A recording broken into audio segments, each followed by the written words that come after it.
My development philosophy. My philosophy on developing projects, towns, cities was formulated in my younger days in the United States Peace Corps in West Africa.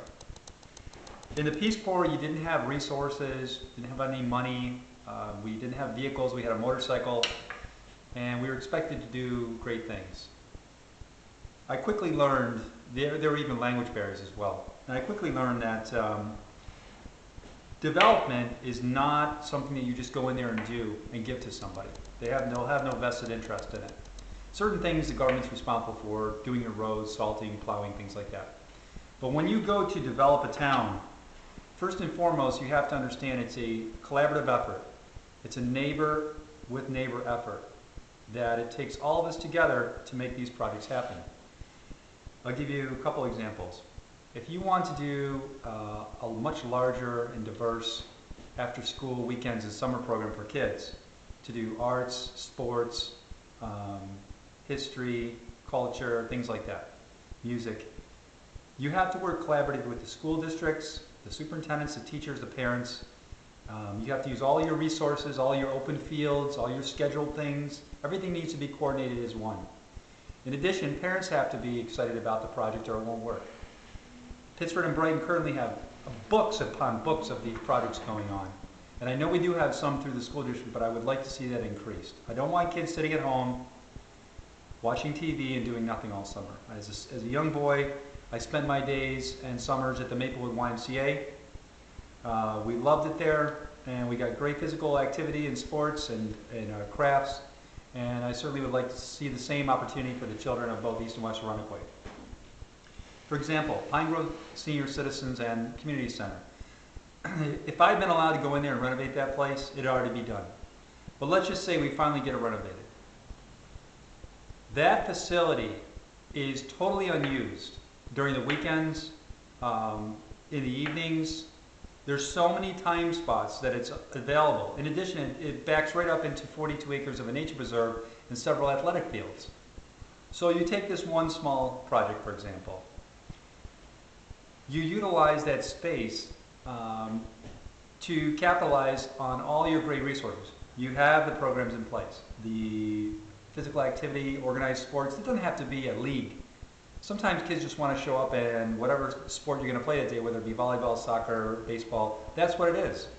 It doesn't have to be so structured. When I was a kid, we just played.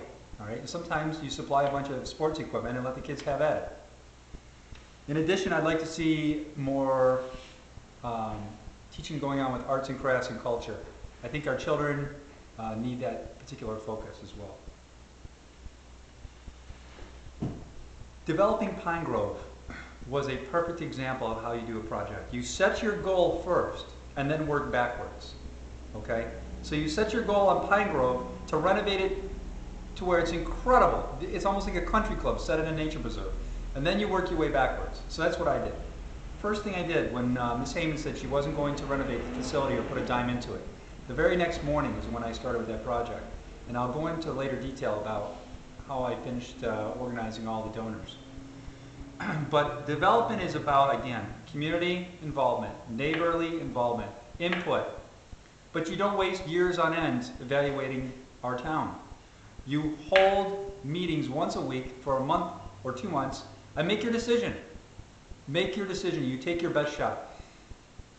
I learned that you could spend your whole life planning and thinking.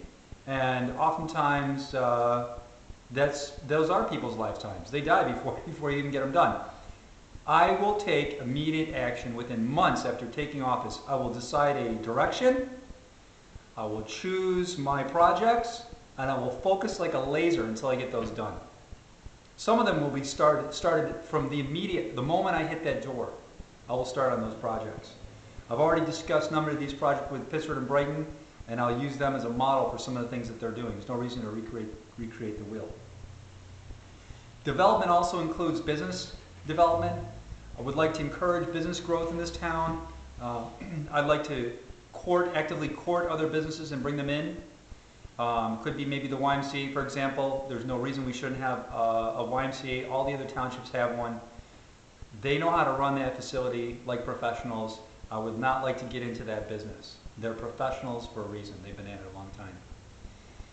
In addition, I've already contacted the zoning board and asked them to treat our prospective businesses with much more respect.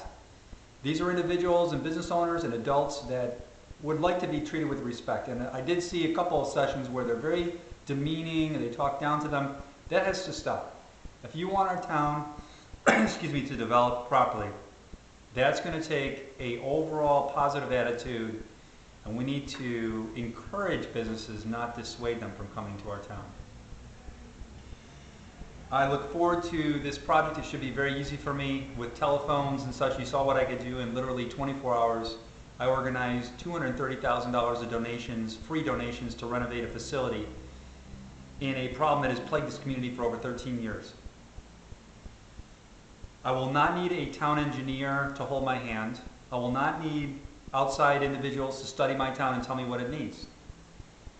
Development is a grassroots project that you need to get out there and find out what people want. And the only way to do that is to go out by yourself and actually get the feel in the community. I look forward to it. I'm going to gas in my truck, drive around town, talk to people. Some things I'm going to see right off the bat I don't need any input on, but I will run it through the town, through meetings at the town hall. You'll be allowed to ask questions and give input. As with any development project, you'll never get 100% approval on any project, but sometimes you just have to jump right in. And the number one thing you have to remember is that's something that I would like. Put yourself in the shoes of who it's going to affect. Will that directly positively affect the citizens of Irondequoit, and to what degree? And if you keep that in mind the whole time and keep them as your number one goal, you'll almost always make the right decision.